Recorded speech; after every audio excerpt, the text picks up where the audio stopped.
segala yang datang dari Allah itu tidak mungkin buruk. Tidak mungkin. Kenapa kita diminta untuk taat dengan mutlak? Karena segala yang datang dari Allah pasti baik. Ya, pasti baik. Karena Allah menurunkan segala maslahat sesuai kebutuhan kita. Cuma manusia kadang-kadang, menginginkan sesuatu dengan pikiran pendeknya yang bukan kebutuhannya. Al-Baqarah 216. Agak pelan-pelan kita ya.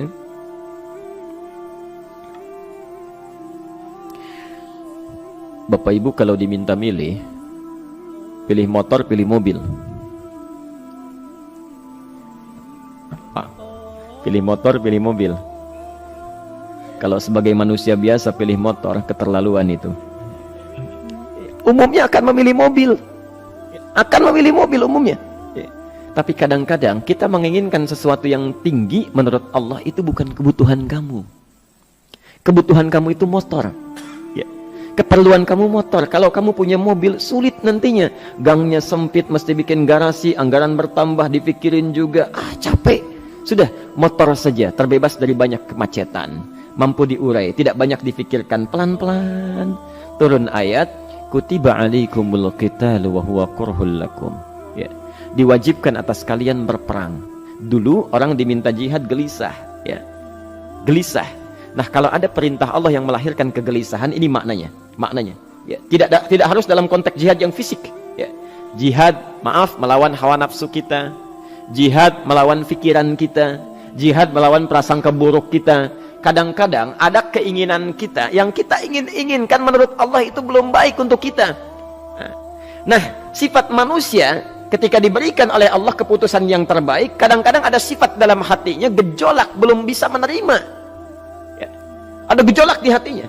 Dalam keadaan demikian kata Quran, kutiba alaikumul qital. Kalau Anda merasakan sesuatu sedang ada gejolak di jiwa, sulit menerima ketetapan Allah, maka perangi perasaan-perasaan buruk itu. Wa huwa kurhul lakum, walaupun itu sulit.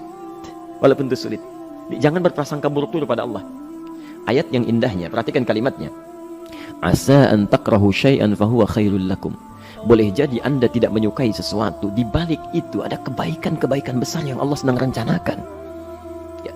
Karena pikiran kita pendek, maunya sekarang saja. Tapi subhanallah, Allah sangat panjang, tidak ada batasnya.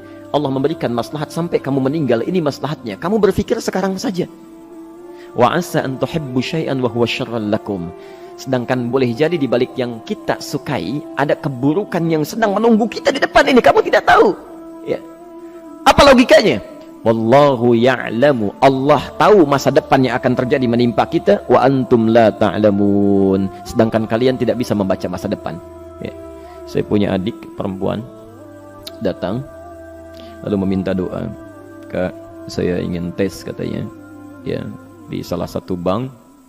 Kemudian sudah pada tahap akhir yang menurut hitung-hitungan manusia dan perkiraannya insya Allah lulus, karena tidak ada alasan apa-apa lagi untuk tidak meluluskan.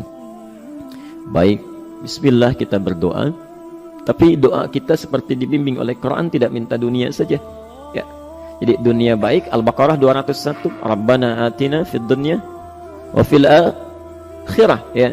Dunia minta baik, akhirat minta baik. Tapi aturan dunia dan akhirat ini jangan disebandingkan, rugi. Dunia itu kecil, ya, akhirat lebih besar. Dunia itu kecil. Makanya diatur di Al-Qasas ya, ayat 77 sampai 78 itu.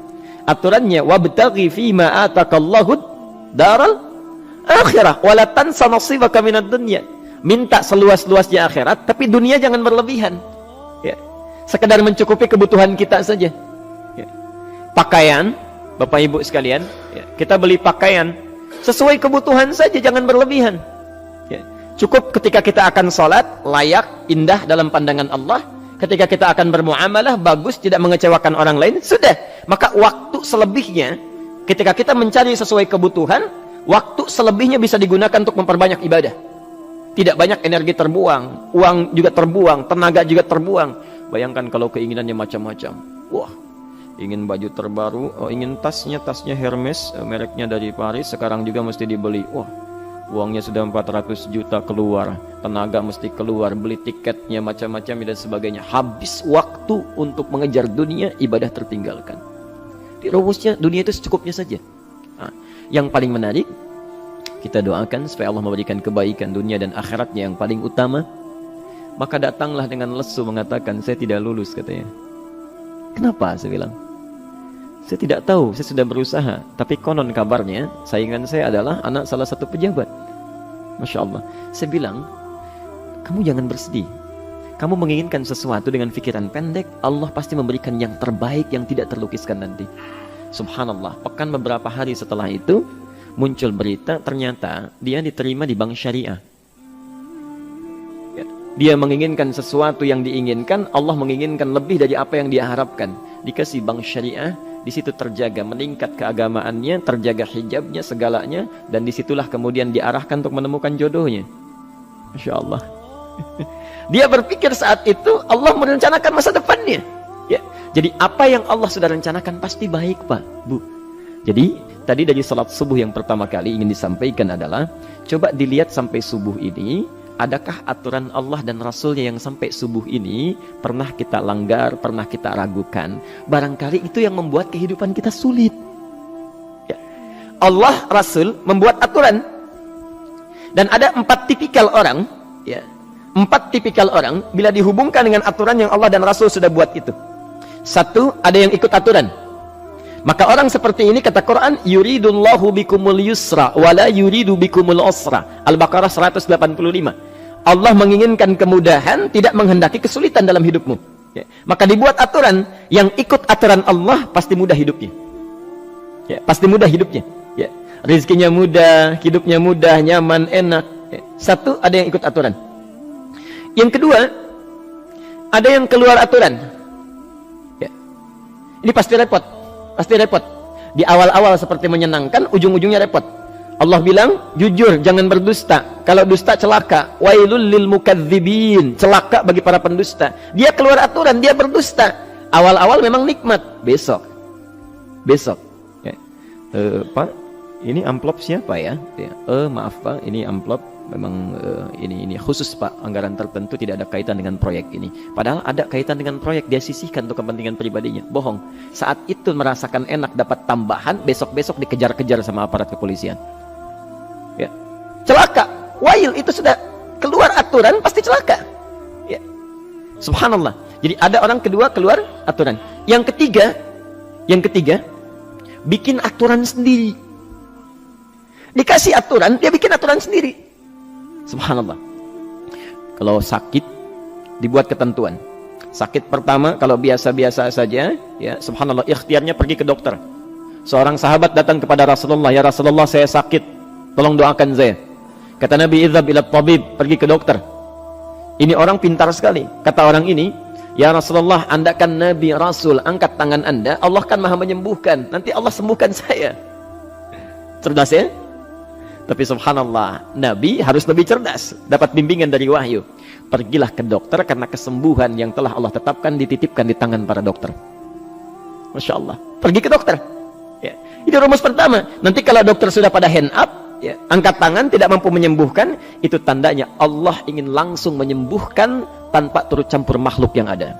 Maka kaidahnya akan berubah nanti, ya, dari kaidah biasa kepada kaidah Al-Anbiya ayat 83 sampai 84. Itu aturan yang menyembuhkan langsung dari Allah Subhanahu wa taala.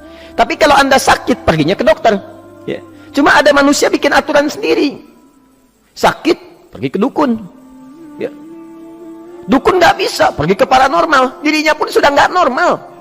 Makanya disebut paranormal, karena nggak normal. Ya. Tapi didatangi juga, gitu, bikin aturan sendiri. Karena itu jadi lebih sulit hidupnya. Ya. Doa, minta pada Allah, kan sederhana. Ya. Doa, nggak bayar, nggak ada macam-macam, Masya Allah, gampang sebetulnya. Ada kekeringan, sekarang kan banyak kekeringan ya, banyak kekeringan. Dikasih rumus, subhanallah, dikasih rumus yang tidak perlu pakai biaya, meluangkan waktu, itu pun berpahala juga. Dunianya dapat, akhiratnya melimpah. Ya. Dikasihlah salat istisqa, Masya Allah, tinggal minta, memohon kepada Allah. Salat, mengangkat tangan, mohon pada Allah, subhanallah. Manusia tidak bikin aturan sendiri. Digarami saja. Orang garamin sayur, dia garamin awan. Cari biaya miliaran, terbang pakai pesawat. Kalau Allah tidak berkehendak, ya sudah. Ya. Ayo silahkan, berapa biaya yang mau kamu kumpulkan, tenaga yang kamu kumpulkan, silahkan aja. Ya. Yang ini hujan, bikin kering lagi di sana. Sana hujan, bikin kering lagi di sana. Mau sampai kapan? Dikasih yang gratis tinggal muncul. Cuma manusia bikin aturan sendiri, ya susah hidupnya. Itu yang ketiga. Yang keempat, ada orang nggak mau diatur. Allah bikin aturan, dia nggak mau diatur. Ya, Masya Allah. Ini yang luar biasa. Inilah yang fasik. Fasik itu keluar dari aturan, menyimpang, tidak mau diatur dia. Ya, tidak mau diatur. Karena itu Bapak Ibu sekalian, dari ayat yang pertama ini, ya, mari kita evaluasi sampai dengan hari ini subuh. Dari ayatnya memang sederhana, singkat, padat, cuma satu ayat. Tapi meminta kita untuk melihat, sudahkah sampai hari ini taat pada Allah dan Rasulnya? Yang kedua, ketaatan kita apakah selalu ragu atau sudah melahirkan keyakinan yang paripurna? Ya. Yang ketiga, pelajari aturan-aturan Allah terkait kehidupan kita. Aturan sholat, aturan muamalah, ya, aturan beraktivitas, aturan berumah tangga. Pelajari itu supaya mendapatkan kemudahan. Biasanya kesulitan didapatkan karena kita belum mengenal aturan Allah dan Rasulnya.